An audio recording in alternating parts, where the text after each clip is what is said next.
Halo, assalamualaikum warahmatullahi wabarakatuh. Bertemu kembali di channel Rendika Channel.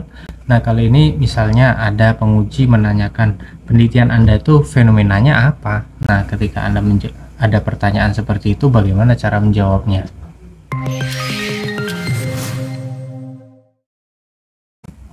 Nah, cara menjawabnya untuk apabila ada penguji atau pembimbing menanyakan itu, apa fenomena dalam penelitian Anda, maka Anda yang harus Anda ungkapkan yaitu adalah apa yang terjadi dalam penelitian Anda, apa yang terjadi dalam fokus kajian Anda, masalah penelitian Anda itu apa, fenomenanya itu apa. Nah, itu jelaskan semuanya fenomenanya. Misalnya kalau Anda misalnya membuat skripsi tapi tidak tahu fenomenanya apa, gapnya apa, permasalahannya apa, yang terjadi saat ini seperti apa, nah ya tidak ada nilai unggul dalam skripsi Anda. Maka kalau ingin ada keunggulan dari skripsi yang Anda buat, yaitu ada nilai itu tadi ya, fenomena yang terjadi itu sesuai dengan keadaan saat ini.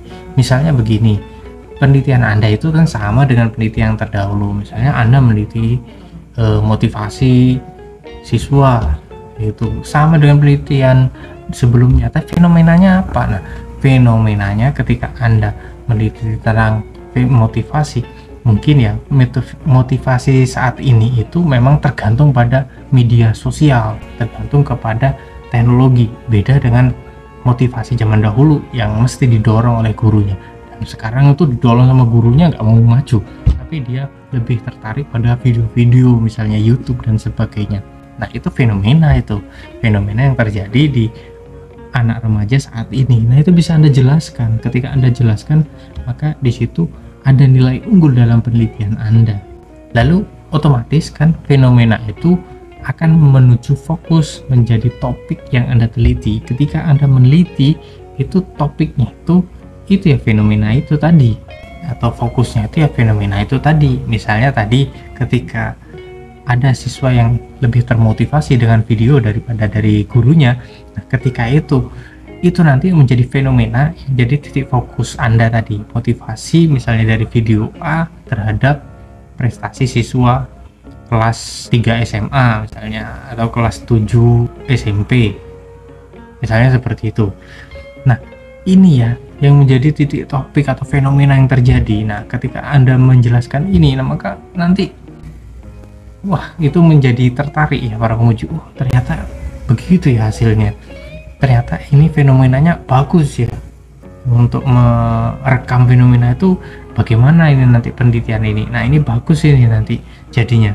Maka fenomena itu setiap fenomena yang Anda ketahui itu nanti akan Anda terjemahkan di sebuah kata-kata, yaitu rumusan masalah. Nah, fenomena yang terjadi atas rumusan masalah yang sudah Anda sebutkan di skripsi Anda, misalnya apa, titik-titik, bagaimana, terus mengapa, dan sebagainya. Kata-kata tanya itu jadi rumusan masalah yang Anda tanyakan terhadap fenomena yang ada di skripsi Anda. Ketika Anda sudah mengetahui fenomenanya, maka tanyakan fenomena itu mengapa, apa, bagaimana, dan sebagainya.